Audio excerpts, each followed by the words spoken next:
Recording is on. Bom dia! Estamos aqui começando a nossa Escola Bíblica Dominical online. E você está conosco.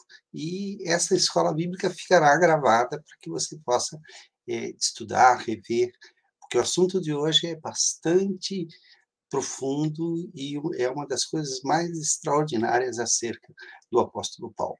Nós vamos começar com oração, vamos pedir ao Senhor que nos abençoe, que abençoe a leitura da sua palavra e que nós possamos compreender aquilo que o Senhor tem para nós. Oremos ao nosso Deus.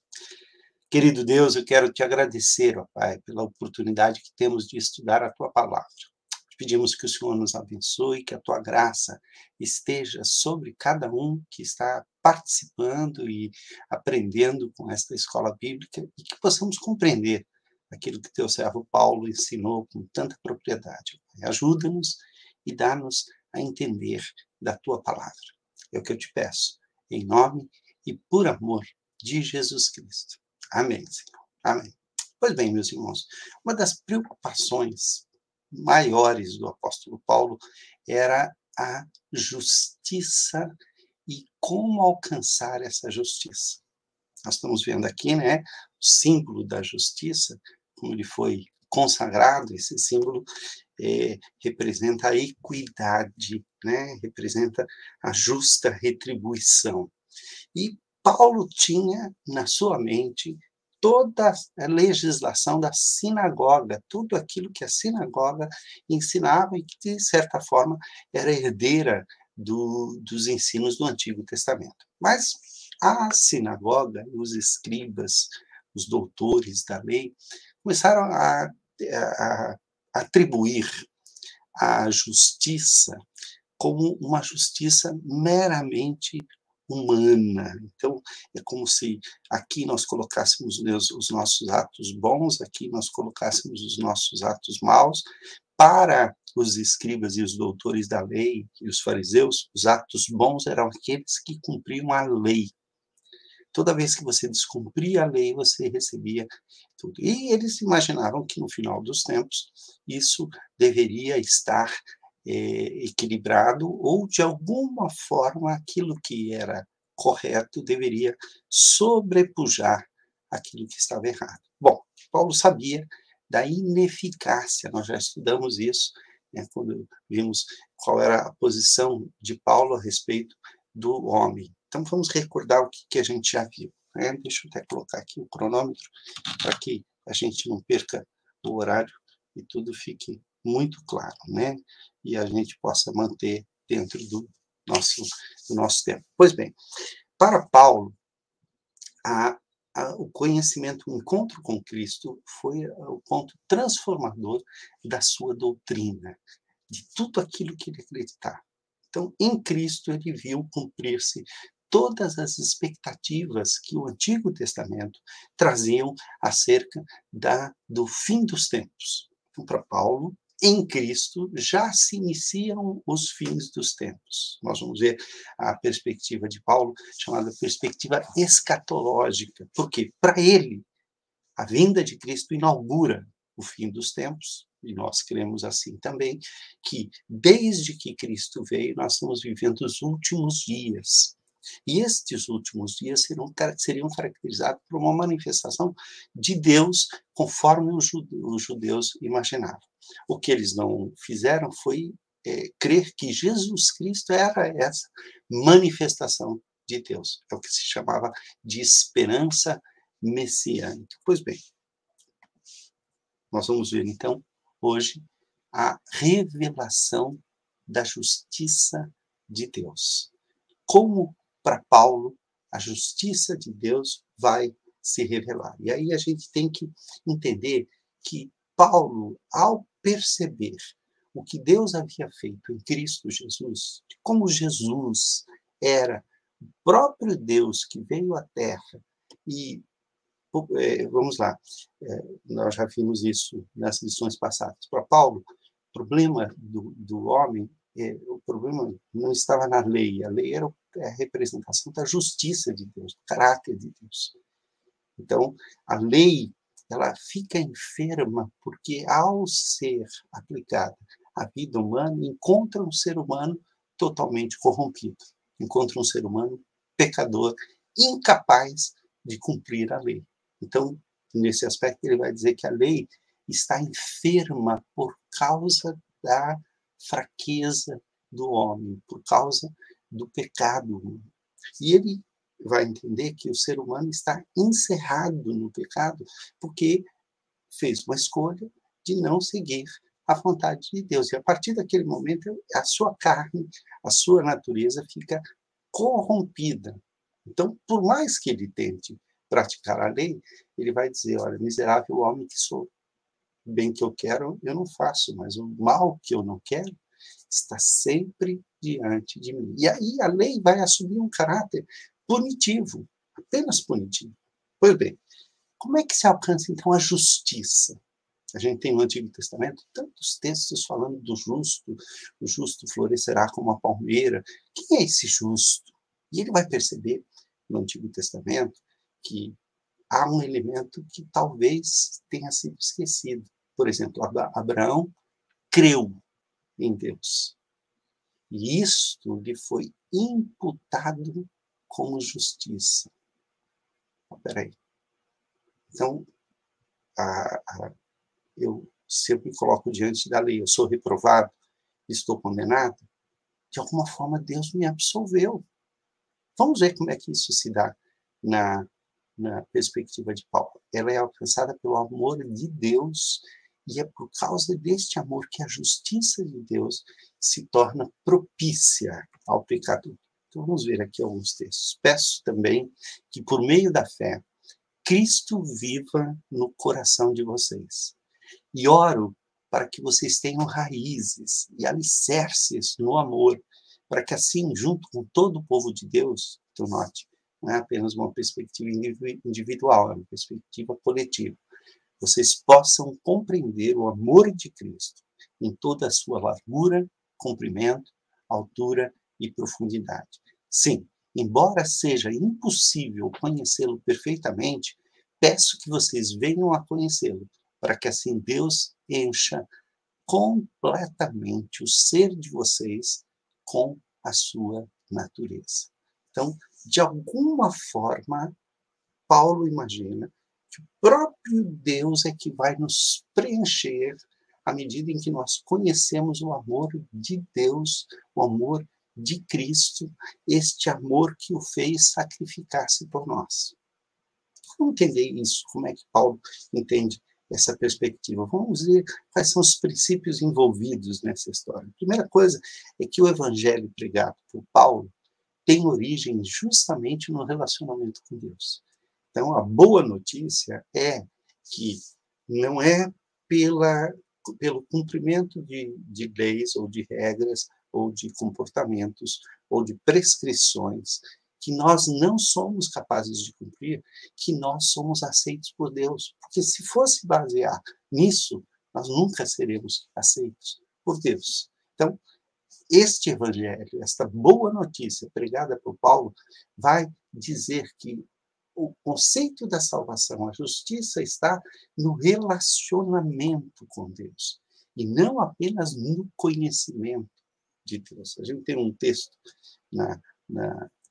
no Novo Testamento que diz assim, aqueles que, como é que é? Vieram a conhecê-lo, vamos ver,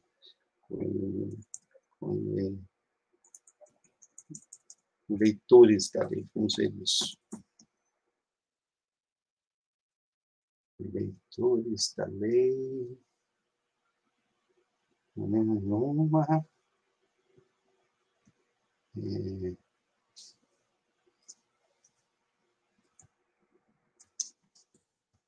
E vieram a conhecê-lo.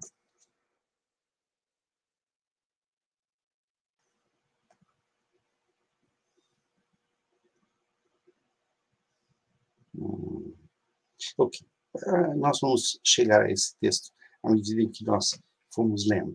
Então, por isso a salvação, ao entrar na vida da pessoa, ela deve preencher todos os setores, tudo aquilo que diz respeito à pessoa.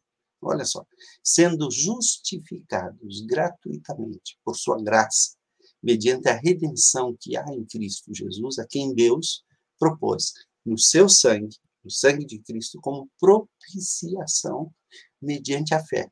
Para quê? Para manifestar a sua justiça. Então, olha só.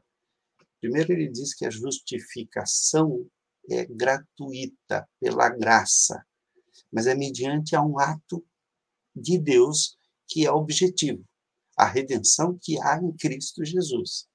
E como ele fez isso? Ele propôs no seu sangue, que o sangue de Jesus fosse a propiciação, mediante a fé, pelo meio do qual ele manifesta a sua justiça. A gente tem um exemplo disso muito forte em 2 episódios do Antigo Testamento. O primeiro episódio, aquele em que Isaac estava a ponto de ser sacrificado e Deus impede que ele seja sacrificado e oferece no lugar de Isaac um cordeiro. Isso já fazia parte da didática de Deus. Então, aquele cordeiro inocente, sem culpa nenhuma, morreu no lugar de Isaac. Na saída do Egito, Moisés diz que Deus aceitaria o sangue do cordeiro, que deveria ser comido durante a noite, como parte disso. Então, eles deveriam se apropriar do corpo do cordeiro, através do comer, e isso salvaria os primogênitos da passagem do anjo da morte. Então, eles punham sangue nas vergas das portas, como que dizendo, olha, essa casa, a porta era a entrada para a casa. Então, essa casa está protegida pelo sangue. Alguém já morreu aqui. Então, o anjo do Senhor, independente se a pessoa cria ou não naquilo, o anjo do Senhor passava por cima. Então, vamos lá. Deus, então, queria manifestar a sua justiça, por Deus, na sua tolerância, deixados impunes os pecados anteriormente cometidos, tendo em vista a manifestação da sua justiça no tempo presente, para ele mesmo ser justo e o justificador daquele que tem fé em Jesus. Presta atenção nessa expressão aqui, no tempo presente. Porque para Paulo, a justiça de Deus deveria se manifestar nos últimos tempos. E ele vai dizer, em Cristo, esse mistério já foi revelado. Nós já vimos nas lições passadas, você pode olhar para você perceber que Paulo tinha uma perspectiva escatológica. Em que sentido? No sentido que, para ele, o fim dos tempos já estava inaugurado. Então, era o tempo da manifestação da presença de Deus. Esse caráter escatológico da manifestação da justiça de Deus pode ser vista, por exemplo, em alguns textos, mas agora Deus já mostrou, note, agora Deus já mostrou que o meio pelo qual ele aceita as pessoas não tem nada a ver com a lei. A lei é incapaz de salvar. Ela só serve por causa da natureza humana corrompida para condenar. A lei de Moisés e os profetas dão testemunho do seguinte: Deus aceita as pessoas por meio da fé que elas têm em Cristo Jesus. É assim que ele trata todos os que creem, pois não existe diferença nenhuma entre as pessoas. Todos pecaram e estão afastados da presença gloriosa de Deus. Mas, pela sua graça, deixa eu sair da frente aqui, apenas, né? Pela sua graça,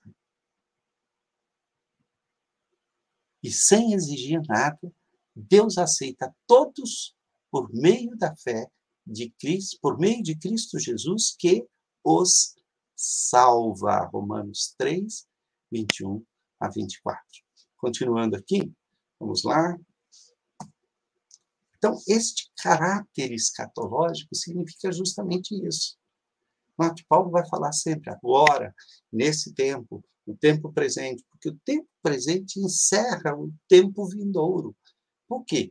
Porque nós estamos vivendo essa luta constante entre o tempo presente, o presente século, e aí, o irrompimento do reino de Deus, do governo de Deus. Porque o rei veio, o rei chegou, o rei veio trazer a salvação, ele veio buscar aqueles que são seus. Notem, mas agora o que foi testemunhado pela lei e pelos profetas se manifesta no hoje.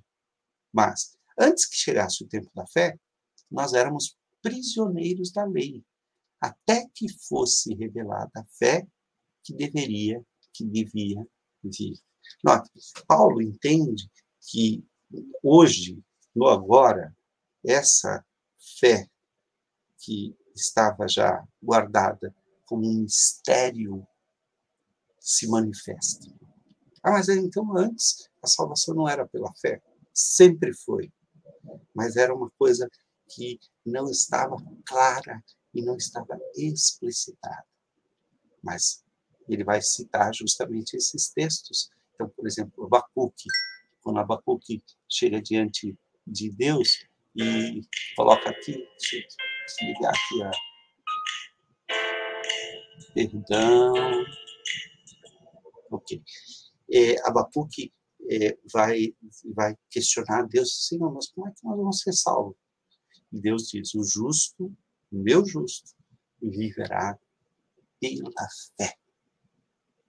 Então, vamos lá, vamos tentar deslindar mais esse assunto. Então, esta justiça não é uma justiça que seja natural no homem.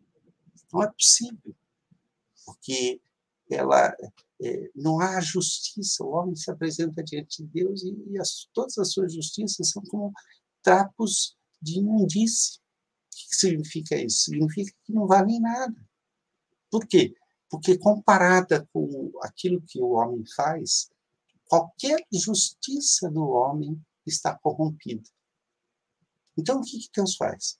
Deus imputa essa justiça ao homem. A palavra imputação, ela significa que Deus atribui, ele cobre essa pessoa, como se ela estivesse toda suja, e ele cobre com um manto limpo, para que ele seja aceito diante do tribunal. Olha só, no passado, todas essas coisas valiam muito para mim. Está contando do passado dele de fariseu, de como ele era zeloso da lei.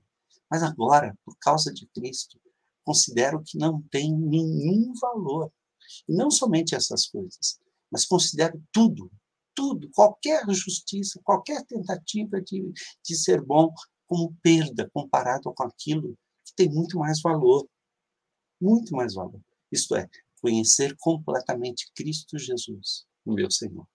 Note que ao conhecer Jesus Cristo, tudo aquilo que ele fez no passado, inclusive no qual ele foi zeloso pelas obras da lei, tentando fazer com que a lei se manifestasse na sua vida, ele só encontrou frustração, assim como tantos outros. Nós temos a história de Lutero, que tentava se adequar aos regulamentos, a tudo, e cada vez ele percebia que estava mais longe de Deus. Até o dia que ele descobriu, mesmo que o apóstolo Paulo descobriu, que o justo viverá pela fé.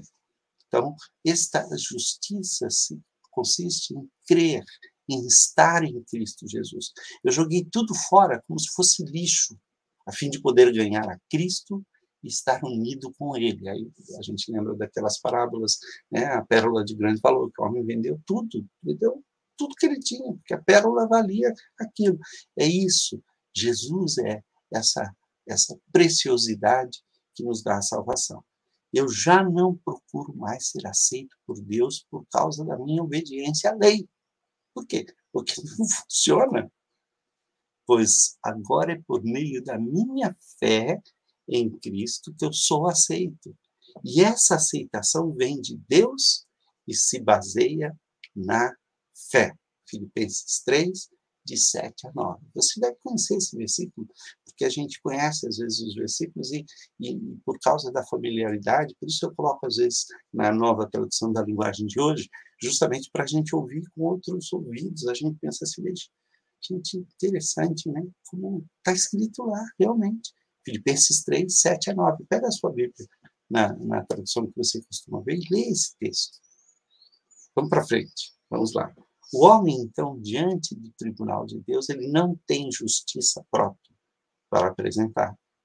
Por isso, se for julgado segundo a lei, será condenado.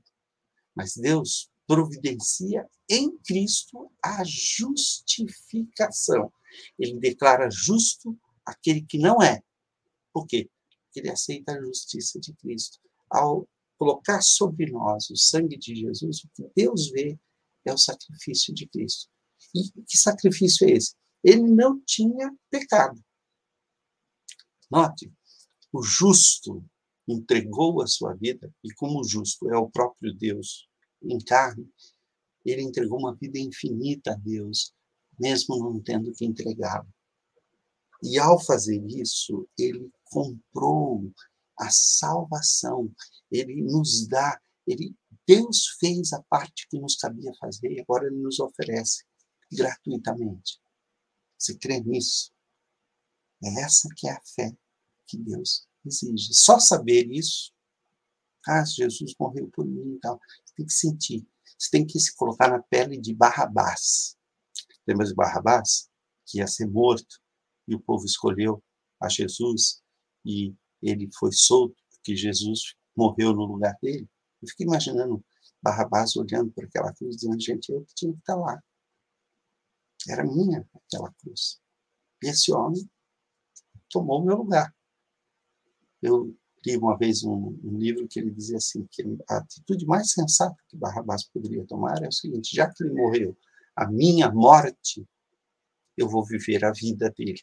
E é isso que Paulo propõe, que nós vivamos em Cristo Jesus. Olha só, e não somente essas coisas, mas considere tudo como completa perda. É aquele mesmo texto, só que agora em outra...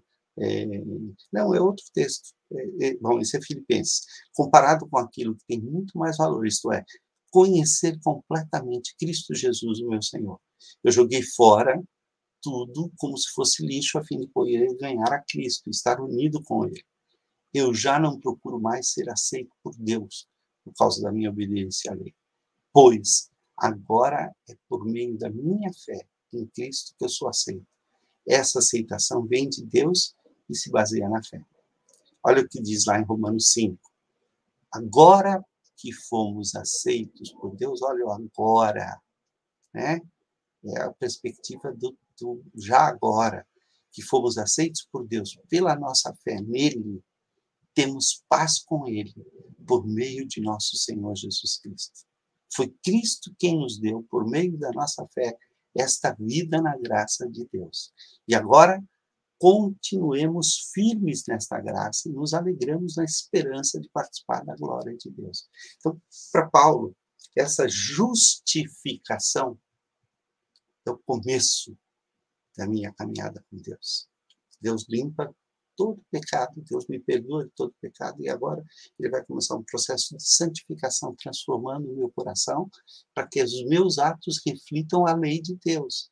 Note, a lei não é possível para a salvação, mas ela é possível para a santificação. O que isso quer dizer? Que a lei é o padrão a qual nós vamos buscar a partir do momento em que somos limpos. Estamos salvos. Então, como salvos, vamos viver na graça e na presença de Deus. Por isso, Deus se coloca ao nosso lado, graciosamente. Diante de tudo isso, o que mais podemos dizer? Se Deus está do nosso lado, quem poderá nos vencer? Ninguém. Porque ele nem mesmo deixou de entregar o seu próprio filho, mas o ofereceu por todos nós. Se ele nos deu seu filho, será que ele não nos dará também todas as coisas? Quem acusará aqueles que Deus escolheu? Ninguém. Ninguém. Porque o próprio Deus declara que eles não são culpados. Será que alguém poderá condená-los? Ninguém. Ninguém. Pois foi Jesus Cristo quem morreu, ou melhor, quem foi ressuscitado e está à direita de Deus. E ele pede a Deus em favor de nós.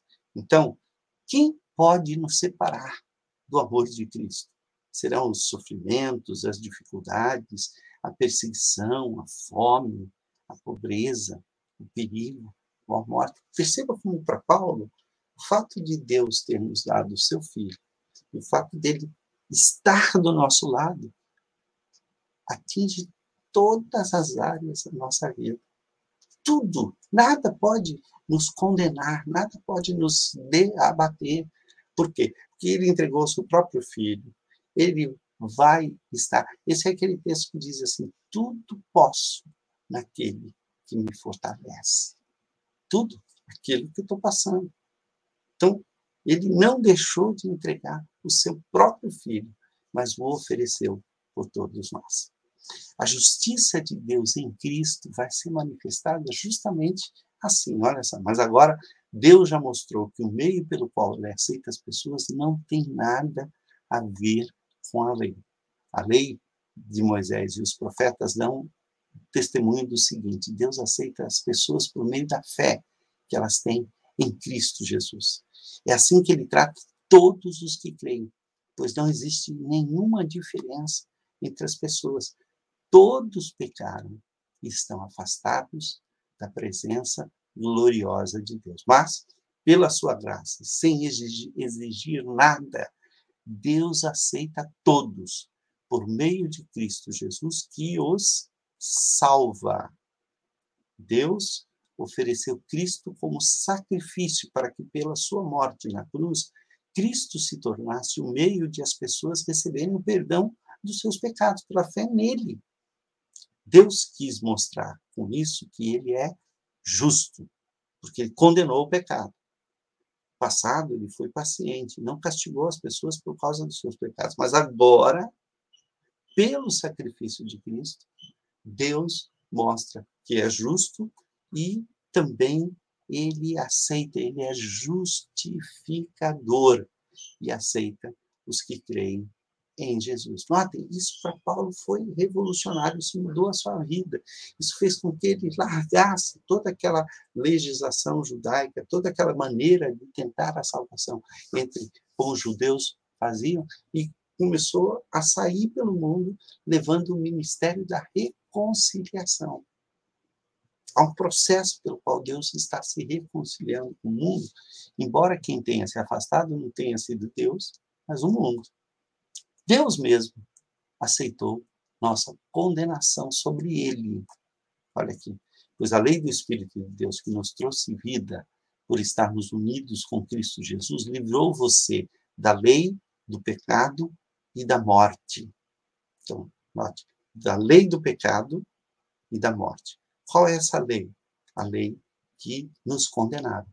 Jesus fez o que a lei não pôde fazer, porque a natureza humana era fraca. Deus condenou o pecado na natureza humana, enviando seu próprio Filho, que veio na forma da nossa natureza pecaminosa, a fim de acabar com o pecado.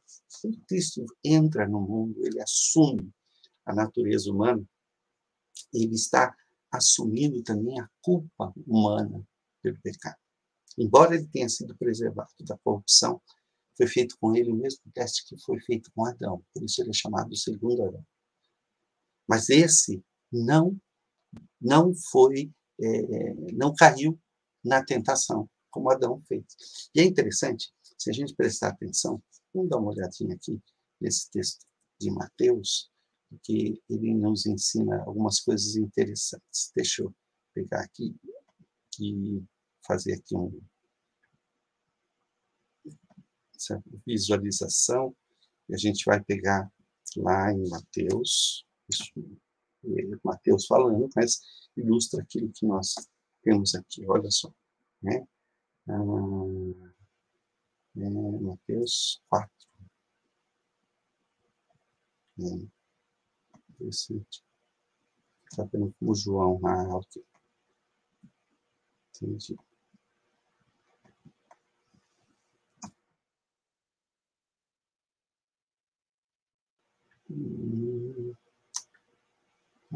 Tá. Digitalizada. Ok. Não é esse texto que nós estamos procurando, não. Aqui. De Mateus. Perdão, gente. Deixa eu.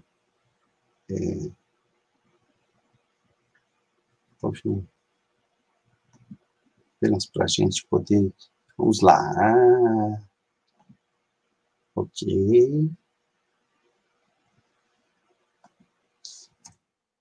Mateus 4. Né? Tá, já sei que é isso aí. Então, é esse texto que eu quero que vocês vejam. Tá aqui. Né? Aí Jesus foi levado pelo Espírito ao deserto para ser tentado pelo diabo. Depois de jejuar 40 dias e 40 noites, teve fome. Então o tentador, aproximando-se, lhe disse: Se és filho de Deus, manda que estas pedras se transformem em pães. Jesus, porém, respondeu. Há 3 tentações aqui de Jesus que correspondem às tentações de Adão e Eva no início da história da humanidade. Né? Ele foi tentado, né, através... Por quê? Ele foi tentado através da visão, ele foi tentado através do estômago, ele foi tentado através da cobiça, foi-lhe mostrado todos os reinos da terra. Lembra, Eva, a serpente disse para Eva assim, mentira que você vai morrer, porque Deus não quer que você seja igual. No dia que você comer esse fruto, você vai ser igual a Deus. Então, ela tem a cobiça de ser igual a Deus. Jesus foi tentado nisso. Embora ele fosse o próprio Deus, ele não usou disso. Né? Ele vai dizer para Satanás, né? Ao Senhor teu Deus adorarás, e só ele darás culto. Então, a gente pode caracterizar a tentação de Jesus foi e continua, só que pela vida, pelo seu ministério inteiro, foi a cada momento ele cumprindo a lei de Deus. O que Adão e Eva não cumpriram e caíram por causa da sua cobiça e da concupiscência da carne, da concupiscência dos olhos e da soberba da vida, como diz lá João, Jesus foi tentado em tudo isso. Ele veio e assumiu a nossa natureza pecaminosa a fim de acabar com o pecado. Deus fez isso para que as ordens justas da lei pudessem ser completamente cumpridas por nós. O ser humano cumpriu toda a lei. E agora, ele vai pegar a justiça que este ser humano cumpriu e vai aplicar naqueles que se colocam debaixo de Jesus e pela fé se submetem a Cristo Jesus. Olha aqui. Nós que vivemos de acordo com o Espírito de Deus e não de acordo com a natureza humana. Há uma mudança dentro de nós. Primeiro, Deus nos cobre, depois ele começa a transformar o nosso interior. Ele vai fazer com que a lei seja inscrita nos nossos corações. Em Cristo não havia pecado, mas Deus colocou sobre Cristo a culpa dos nossos pecados para que nós, em união com Ele, vivamos de acordo com a vontade de Deus. Então, notem, para que a justiça de Deus se manifeste em nós, Deus recebeu a condenação em si, através do seu Filho, e agora ele nos justifica. Ele coloca sobre nós a sua justiça. E aí começa um processo. Este processo é o processo da reconciliação com Deus. Vai falar disso na segunda carta aos Coríntios. Tudo isso é feito por Deus, o qual, por meio de Cristo, nos transforma de inimigos em amigos dele. E Deus nos deu a tarefa de fazer com que os outros também sejam amigos dele. Então, o Ministério de Reconciliação começa com Deus reconciliando a gente, ou você e a mim, individualmente diante de Deus, mas como povo, Deus nos dá a missão. Agora vocês vão e falem disso àqueles que estão debaixo da condenação. E Deus nos deu essa tarefa, para que os outros também sejam amigos deles. E a mensagem é esta: Deus não leva em conta os pecados dos seres humanos. E por meio de Cristo, Ele está fazendo com que eles sejam seus amigos. Deus nos mandou entregar a mensagem que Ele fala da maneira como Ele faz com que eles se tornem seus amigos. Portanto, estamos aqui falando em nome de Cristo, como se o próprio Deus estivesse pedindo e exortando por meio de nós. Em nome de Cristo, nós pedimos a vocês que deixem que Deus os transforme de inimigos em amigos dele. Em Cristo não havia pecado, mas Deus colocou sobre Cristo a culpa dos nossos pecados para que nós, em união com ele, vivamos de acordo com a vontade de Deus. Esse é o ministério da reconciliação. Então, vamos recapitular aqui. Paulo entendia que o ser humano era incapaz, por causa da corrupção e da vida no pecado, o ser humano é incapaz de apresentar a Deus qualquer justiça, qualquer coisa que possa fazê-lo ser aceitável diante de Deus. Deus nos tolera. Por causa do seu espírito, ele tolerou, ele suportou com paciência os pecados da humanidade, para que houvesse a salvação. Então, existe a graça que deixa-nos isentos, num primeiro momento, dessa condenação total de Deus. Até o momento em que você encontra com Jesus Cristo. E aí, então, você se coloca debaixo do sangue de Cristo através da fé. E aí, então, Deus vai pegar essa justiça de Cristo e imputar a você. Você é justo, eu sou justo? Não. Mas nós somos justificados. Sendo justificados, nós somos considerados justos, absolvidos de todos os nossos pecados. Mas não porque eu merecesse, porque Cristo pagou esses pecados por mim e por você. E agora, ele vai começar um trabalho de transformação. Essa reconciliação com o mundo, ela começa em mim, começa em você, começa nos filhos de Deus, à medida em que eles vão se apropriando da justiça de Jesus. Primeiro, de maneira completa, né? Por imputação, né? Deus nos considera, e a partir daí ele começa a construir o nosso caráter, começa a reconstruir o novo homem em nós. Ele traz para nós essa nova vida.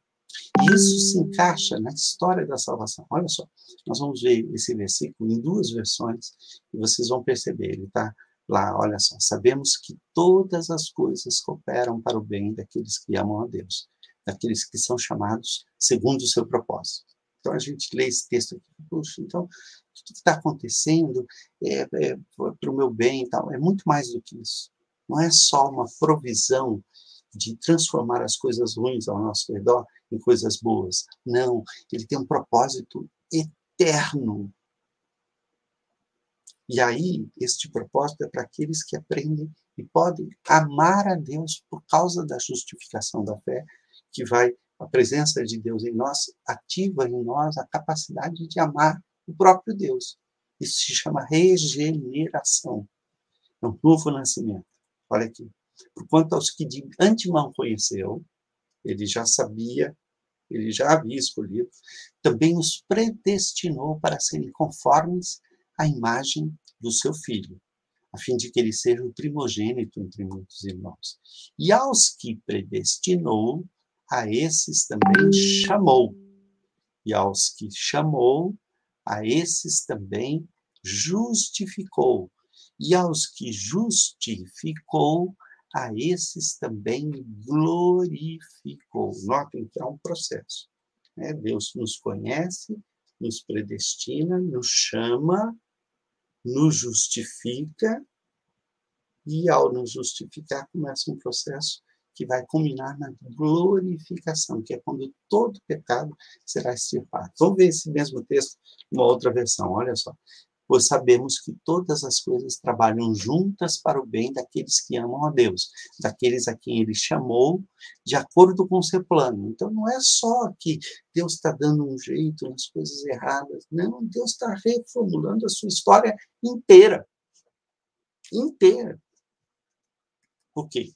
Porque aqueles que já tinham sido escolhidos por Deus, ele também separou, a fim de se tornarem parecidos com seu filho. E ele fez isso para que o filho fosse o primeiro entre muitos irmãos.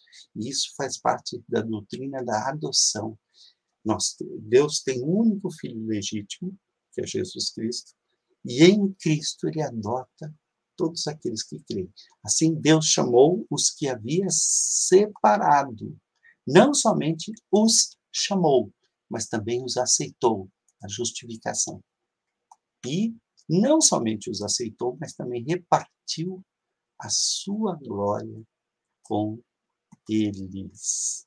Então, queridos, olha só. Eu falei, esse assunto é difícil. Esse assunto é um assunto denso. Pense que, para Paulo, a justiça é atribuída ao ser humano.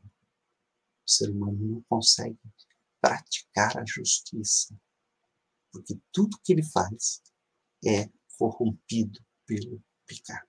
Então, Deus imputa sobre o ser humano, aquele que crê, aquele que foi chamado por Deus, a sua justiça. E o ser humano passa a ser considerado, eu e você passamos a ser considerados justos sem merecer. Não é porque nós somos bons. A justificação nos torna aceitáveis diante de Deus. Mas só nos torna bom, a bondade só começa a existir na nossa vida a partir do momento que eu começo a andar com Deus, e nós vamos ver isso em outros textos do apóstolo Paulo, onde ele fala da santificação, de como Deus está nos transformando, usando como modelo a imagem de Cristo. Então vamos lembrar, Cristo é o modelo perfeito da imagem de Deus no ser humano. Ele cumpriu plenamente aquilo que foi estabelecido lá na criação, quando Deus criou o ser humano e criou segundo a sua imagem, conforme a sua semelhança. Mas nós perdemos essa imagem e semelhança por causa do pecado. Cristo veio restaurar isso. Você quer saber como Deus é? Olha para Cristo. Quando Filipe pediu a Jesus, né? Senhor, mostra-nos o Pai. Isso nos basta. Não precisa mais nada. Mostra-nos o Pai. Jesus olhou para ele e falou, Filipe, há tanto tempo eu estou convosco, não tendes me conhecido, quem vê a mim, vê o Pai. O apóstolo Paulo entendeu isso. E aí, pela fé em Cristo Jesus, ele entendeu que a justificação, esse começo desse processo de transformação, de reconciliação do mundo com Deus, que o próprio Deus está fazendo para que o mundo creia que Jesus Cristo é o Messias, o Filho de Deus, e para que, crendo, tenhamos vida em seu nome. Deus te abençoe. Que o seu dia seja muito abençoado ao participar do culto, ao participar de todas as coisas, que a graça de Deus esteja sobre a tua vida. Até a nossa próxima lição.